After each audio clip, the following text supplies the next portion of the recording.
Good morning, everyone. Thank you for joining us today. I'm Dr. Velasquez, a health officer for Spokane County. And today I'm joined by Chantel Liskey, who is the executive director of NAMI. And you're probably wondering what NAMI is. So first thing I'm going to do after I say welcome is I'm going to ask Chantel, so what is NAMI? Can you tell us about it? Yes, NAMI stands for the National Alliance on Mental Illness, Okay. and we are our local affiliate. So we are boots on the ground here in Spokane. We offer support and education for those living with mental health conditions and for their loved ones. Wonderful. And the reason why she's here today with us is Suicide Prevention Month. And I know that's a topic that a lot of people feel a little bit squeamish about talking about, but I think it's something that we do need to talk because it does happen. And you don't know if you can be the person that's going to help someone. So let's say that I'm just the average community member. What do I need to look for when friends, colleagues, what are the signs of somebody may be in trouble? So every individual is different. So I think starting with big changes in someone's behavior. So if there's a big shift, if they're a big extrovert and they're suddenly introverted and not wanting to leave the house, if they're giving away prized possessions, if there's something that you know that they love, a pet, for instance, can you take my pet? Can you take care of my pet?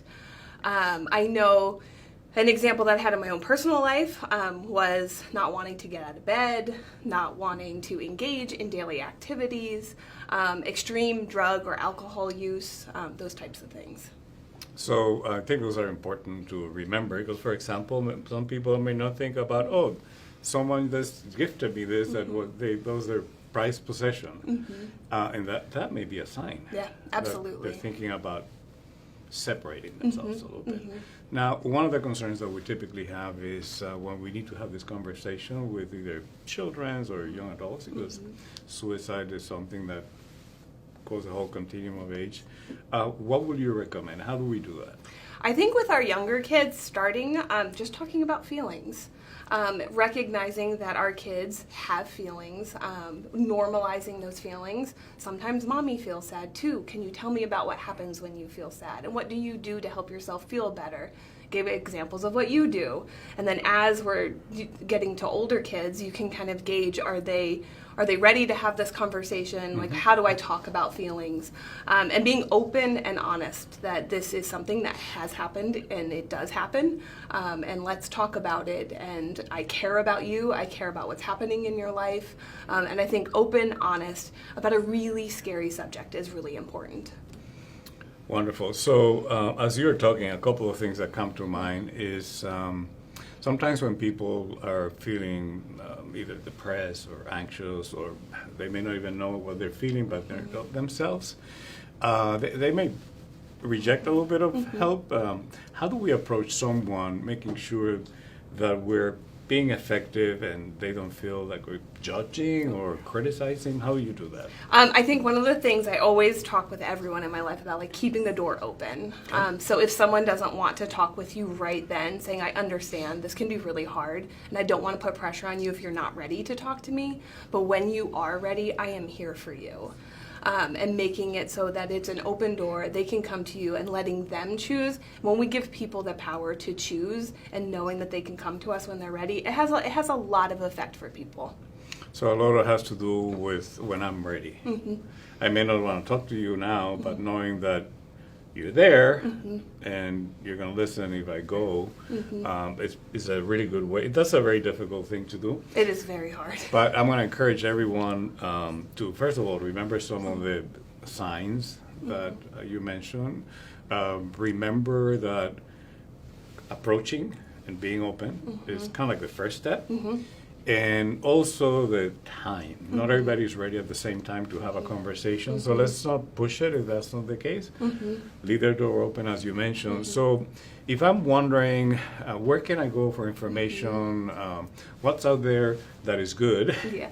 Because, I always tell people, go to a place where the information is validated, so you get good advice. So what will you suggest? Obviously, I'm going NAMI Spokane. Okay. We have a resource navigator who is willing and open to talk to anyone about questions that they have even if it's for your friend. If you want to know, I'm worried about my friend, how do I have this conversation? We're happy to help walk you through that. NAMI National has a toolkit on their website right now that has all of these resources, signs and symptoms, ways that you can engage in this conversation. And then you can always call 988. Even if you are not the person experiencing the crisis, 988 will help you, direct you to local resources or help talk you through what's going on. And if you are the person experiencing the crisis, even if it's just you think just sad feelings or you're just not feeling yourself, call. That's what they're there for. You can call, you can text, you can chat online. So there are a lot of resources that are available, and remember what NAMI stands for, and that's NAMI. Actually, we probably have it on the screen. And I'm glad to hear that you have a navigator, because I gotta tell you, sometimes when you pick up the phone and touch 1 and press 3 and spell a word backwards to get to someone. Oh, yeah. If you are already kind of in distress, that's probably not the best way to do it. So just nothing against AI or other modalities, but having a person that you can talk to that's going to be able to take you through the process will be useful. We have some resources on our website too, but if you're not sure where to go, go to NAMI or CDC or us, a place where you can just Google and it will tell you, give you some direction. Yes. And the number is, if you think you're in distress a little bit, 988. 988. Or if you see someone and you go like, I'm not sure that they're doing well and I'm worried. Word of advice. Some people say, I don't want to feel like I'm overreacting, right? But if it's someone that you know, or someone in your family, is like pediatricians will tell you, when mom says that child is not, they listen. Why? Because you know. So it's not about overreacting, it's about being concerned. And I'd much rather that you pick up the phone and call and it's nothing, than you think about it later, I should have, I could have. Because that's something we want to avoid. And you know, the reality of the matter is that with some of the tips you gave us today and some of the information that you can get at NAMI and a couple of other places, any of us can actually intervene in someone's life in a positive way and maybe point them in the right direction. Yeah, 100% agree with that. So as we say goodbye to the folks today, what would you like to leave us with for like a message? I think that is the message from NAMI this month is start the conversation. Even if it's a text to a friend that you're worried about, just thinking about you, how are you doing? Those things matter. They matter to the people around you. They matter to your friends, your family. We can make a big impact. Wonderful. So remember that. Reach out and touch someone. I know that was at one point.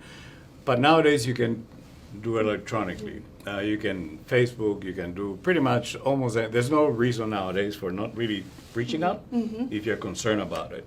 So remember, if you or loved one, a colleague, a friend, someone is not themselves, you can approach them in an honest and open and honest way, not judgmental. And if they need help, guide them. And if they don't know where to go, point them in the right direction, and you may make a big difference in someone's life. And at the end of the day, we all feel good when we can help someone for whatever reason, even if it's someone that we don't know very well. So with that, I'm going to say thank you to Chantel. I'm going to say thank you to NAMI. I've seen them in the community. They do a great job. And I'm going to encourage everyone to be mindful today of the air quality. It's pretty bad between the heat and the smoke. And that's true of a lot of people, or most people. So if you have any pre-existing conditions and or you're concerned, you have an infant, whatever, just be mindful of the air quality. Keep track of that. We'll have that on our website. And I'm going to say thank you again. We'll see you again next week. You take care, stay well, and we'll see you next Wednesday. Have a great day. Thank you. And thank you, Chantal. Thank you.